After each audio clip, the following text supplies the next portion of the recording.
My soul family, कैसे हो आप सब। मेरी सभी सोल फैमिली को जय श्री राम, जय नीम करोली बाबा। आज मैं अपनी सोल फैमिली को बताऊंगी कि संचित कर्मा होता क्या है।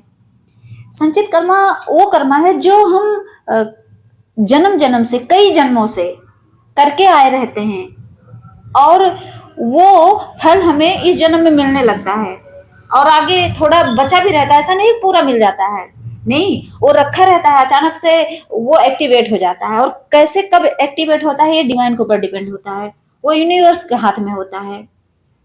तो उसी बेस पे क्या होता है कि हमें दुख भी मिलता है और सुख भी मिलता है और हम कंफ्यूज हो जाते हैं। कभी कभी होता है कि हमारे अगर संचित कर्म में पिछले जन्म में हम क्या करके हैं नहीं पता है और हम जाने अनजाने कोई पाप कर्म कर लेते हैं, तो हमारी किस्मत में क्या होता है कि हम पूजा पाठ नाम जब भक्ति करते हैं और अचानक से हमारा संचित कर्म एक्टिवेट हो जाता है और उसका फल हमें मिलने लगता है, तो हमें दुख मिलने लगता है और फिर हम कंफ्यूज हो जाते हैं। हम कंफ्यूज होते हैं कि हमें ये क्यों मिल रहा है। तो ये हमारे संचित कर्मा है, उसी में से निकाल निकाल के डिवाइन दे रहा है। कभी कभी होता है कि डिवाइन का जानते ही हैं आप कि उनकी प्रक्रिया क्या है। वो कभी क्या करते हैं, जैसे मान लो हम नाम जाप पूजा पाठ भक्ति कर रहे हैं तो थोड़ा थोड़ा पुण्य देते रहते हैं, थोड़ा थोड़ा पाप देते रहते हैं, तो दुख सुख लगा रहता है। ऐसे भी होता है। मान के चलिए जैसे हम मान लीजिए बैंक अकाउंट है हमारा और हम सोचते हैं कि जैसे हम कमाएंगे थोड़ा थोड़ा वैसे ही अकाउंट में अपने जमा करते रहेंगे पैसे, तो वो बैलेंस होता रहता है कि चलो आज 1,000 है, 2,000 है, 3,000 है, 10 है, 1,00,000 हो गया।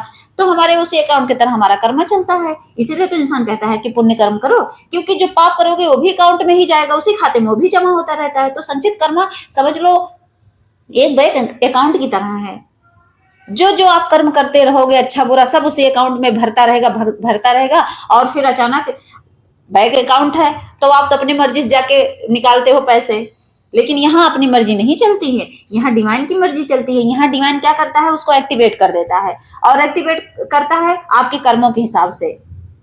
आप पुण्य करोगे तो पुण्य देना शुरू, पाप करोगे तो पाप, तो वही कर्म होता है। और इंसान इस जन्म में आके परेशान हो जाता है कि तो इंसान परेशान हो जाता है कि मुझे ये दुख क्यों मिल रहा है और ईश्वर को ब्लेम करने लगता है। कहता है कि प्रभु आप मुझे दुख क्यों दे रहे हैं, मैं तो बहुत अच्छा कर्म कर रहा हूँ। कितने लोग ऐसे हैं जो नाम जाप पूजा पाठ भक्ति कर रहे हैं, सत्कर्म कर रहे हैं, कभी किसी को हर्ट ही नहीं किए, एक चींटी तक उनसे नहीं मरी होगी। सोचिए, वो भी रो रहे हैं अपनी किस्मत को, क्योंकि उनको भी दुख मिल रहा है।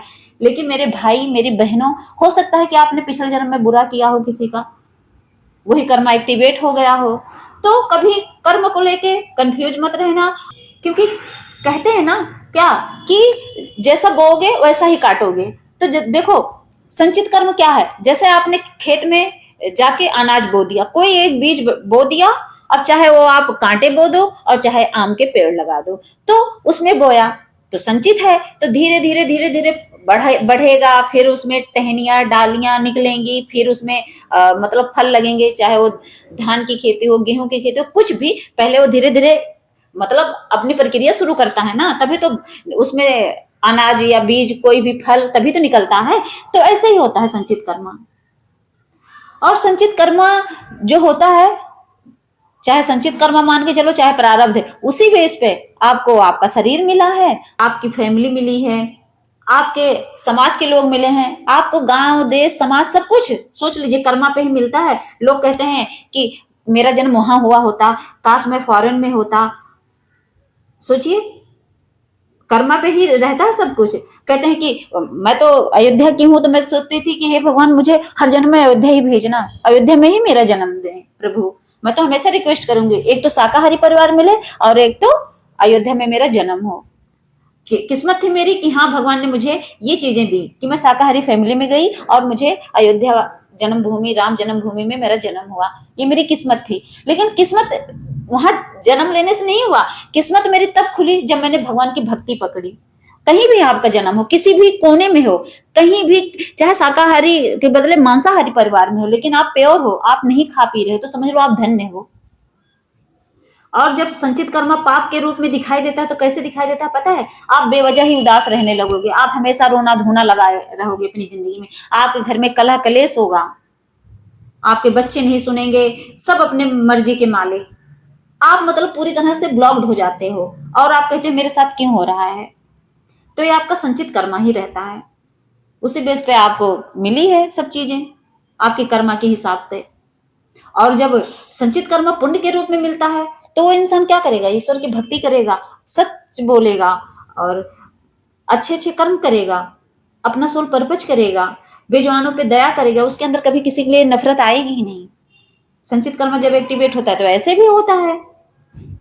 तो हमेशा ये मान के चलिए कि अगर आपको किसी भी मतलब किसी भी पाप कर्मा से बचना है तो सबसे पहले पुण्य करना शुरू कर दीजिए। पुण्य सबसे बड़ा क्या है, नॉन वेज खाना छोड़ दीजिए, क्योंकि सबसे बड़ा पाप होता है नॉन वेज खाना, सबसे बड़ा, क्योंकि उसमें एक सोल का क्या होता है, हत्या की जाती है, मर्डर होता है उनका। तो इससे बचने के लिए सबसे पहले नॉन वेज खाना छोड़िए। और ये जो व्यभिचार है, multiple relationship, extra marital affair और ये शराब पीना, ये इन सब चीजों का त्याग करना पड़ेगा। देखो सबसे ज्यादा पाप है मांस खाना, ठीक, उसके बाद शराब पीना। शराब क्यों मना करते हैं लोग, उसमें तो किसी की हत्या नहीं हो रही, लेकिन सोचिए उससे आपकी बुद्धि भ्रष्ट हो जाती है।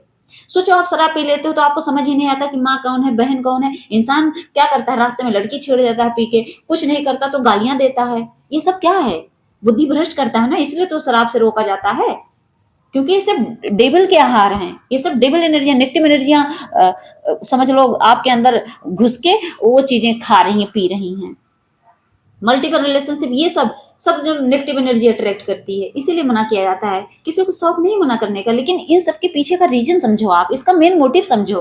नेगेटिव एनर्जी क्या है, किसी के साथ आप जाके इंटीमेट हो रहे हो, आपको पता है सामने वाले के पास कितनी एनर्जी है, नेगेटिव एनर्जी, आपको पता है उसके अंदर डेविल है या नहीं है। कोई सात्विक है, कोई राम भक्त है कि आप उसके साथ जाके इंटीमेट होके चले आ रहे हो तो आप सात्विक हो जा रहे हो, नहीं ना।